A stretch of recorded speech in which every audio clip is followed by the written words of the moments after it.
Hi guys. So this time we're trying to do something different than the usual. So we're going to do some interview in English. Sure. So this is our first time, so please forgive us if we have something in common, if we have something that is like technical difficulties or Forgiven. stuff.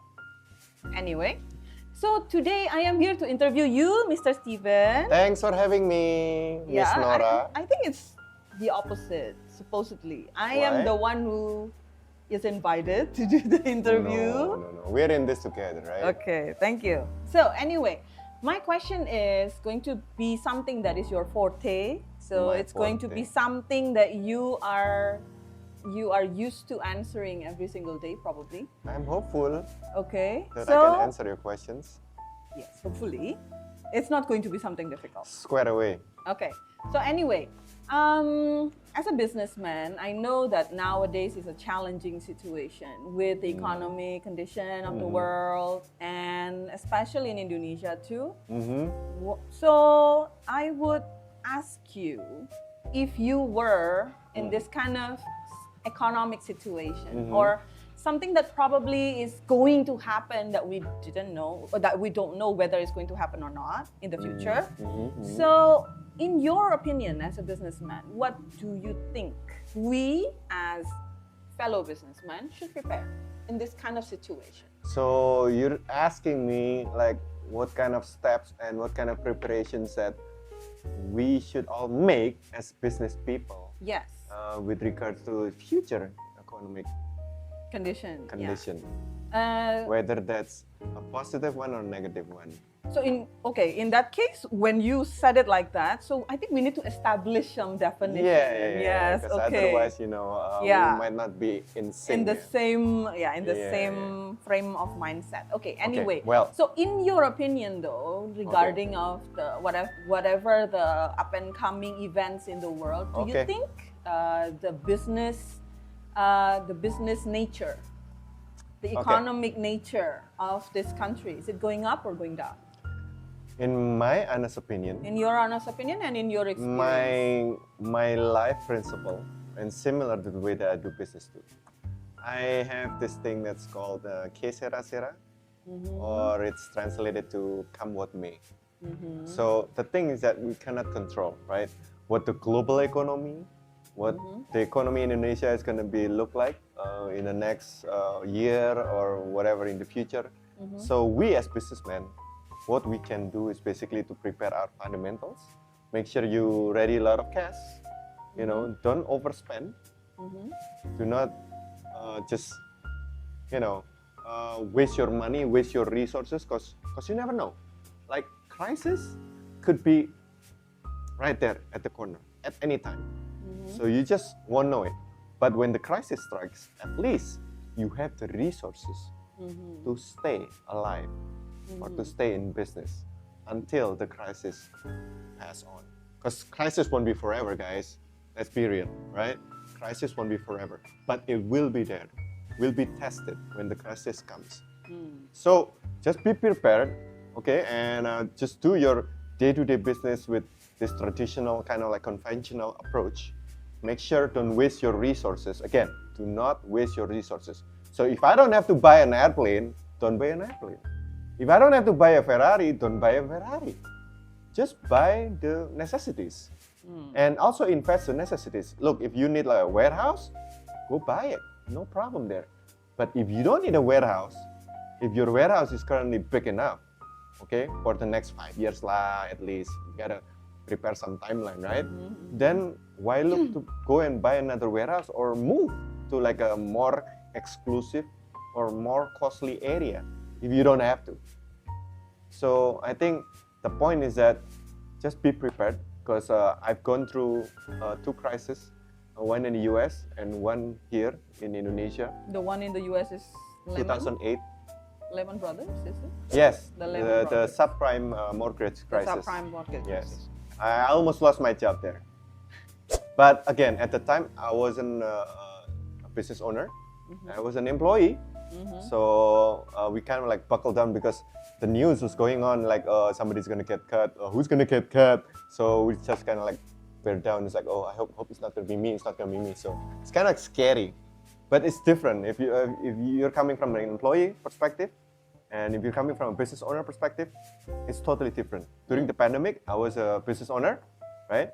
So all I'm trying to do is make sure that my business stays afloat, and I'm still able to, to basically fulfill all of my employees' needs and make sure that I don't cut anyone. So I'm not trying to cut down anyone's wages. So actually, that's what happened. I didn't cut anyone. I didn't reduce any wages at all. I was just trying to survive, make sure that everybody is gonna go past through this pandemic times. The pandemic is one of the wild card, right? We don't expect it to come. It's a crisis. It's a crisis Yes. that is around the corner. Just it happened. Anyway, what you said earlier is cash is king, basically. Yes. Cash is king. Yes. So when you say that, it means like you are already, when you say that, you speak from your experience as an established business owner. How about the growing one? So as a business owner that is still growing their business, or they're But still still from starting. the business owner perspective, right? Yes, Not from of an course. employee perspective. Yeah, of course. Or from of course. professional. Mhm. Okay. So based on, like, right now you see quite a lot of job cut still Yes. in Jakarta, with It's everywhere. I think it's everywhere. Yes. Do you think it means that the business is thriving, the economy is thriving, or you think that we are heading on to another crisis? Ooh, that's a tough question. Yes, based on your experience. I mean, you have gone through 2 crises in your life, Yes. in your professional life. Yes. Yes. And so I think it's easy to say that you have the ability to at least predict, or you see preview of the future, probably. I never regard myself as a fortune teller or any kind. Okay, I'm not trying to predict the future. You Yeah. just cannot. Okay, we're just mere human being. We cannot predict our future. But what we can do is we prepare for what might come in the future. That can be good, that can be bad, I right? see.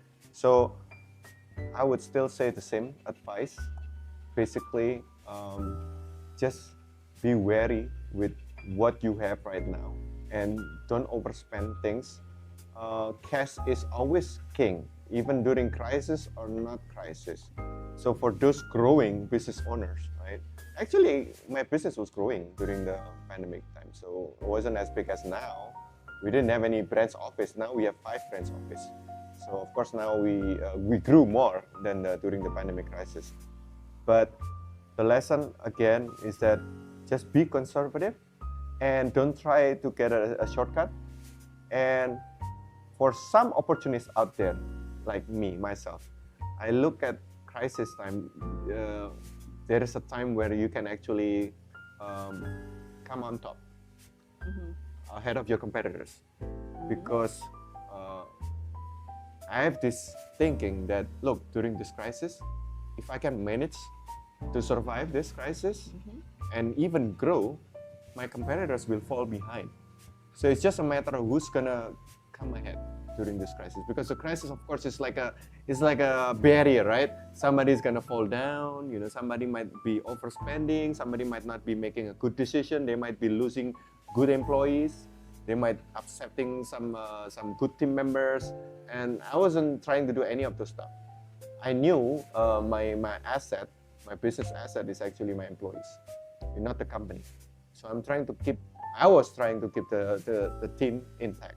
I didn't cut anyone. I didn't tell anyone to work from home. Yes, it's dangerous, but I also came to office. But I know it will keep us together. And it did. And we actually grew because we brainstormed a lot more. And we also look at our competitors and we evaluated the economic condition, and we knew where the opportunities were. For example, let me give you an example, real example. Did you know that we opened our first branch office during the pandemic in Jakarta, 2021? That's the first time we opened a branch office. It's quite a big one and a major and challenging one during the pandemic, because we know because we know when during the time of crisis, people will try to hunker down. It's like, yeah, let's not go anywhere, you know. But I see an opportunity there. I see an opening where I should go in and jump in there. And of course, with the traditional approach, I'm not trying to like, okay, let's go hire 50 employees in this new branch. No, I'm not gonna go crazy. But still like traditional approach. But we kind of look at it as an opportunity, and it was a great opportunity for us to enter the market during when everybody was sleeping at the time. Everyone was laying low at that time. Laying low, yes, laying. That's the word. Yeah, okay. So thank you for the opportunity today. I think this is something new. It's quite for a short us. one. Yeah, it's probably a short one. We might do something longer in the future. Sure. I'm always here. Okay. Okay, well, thank you Okay, so much, thank Miss you. Nora. Appreciate it, and hope Likewise. this question and answer thing, help you guys out there to, give you some thoughts like on what we as business owners actually face on a day-to-day basis. Like I say, we cannot predict the future. We can hope for the best, but we prepare for the worst. That's nice. Let's close with that Okay. quote. Thank you Thank so you. much, See you guys. guys. See you next time.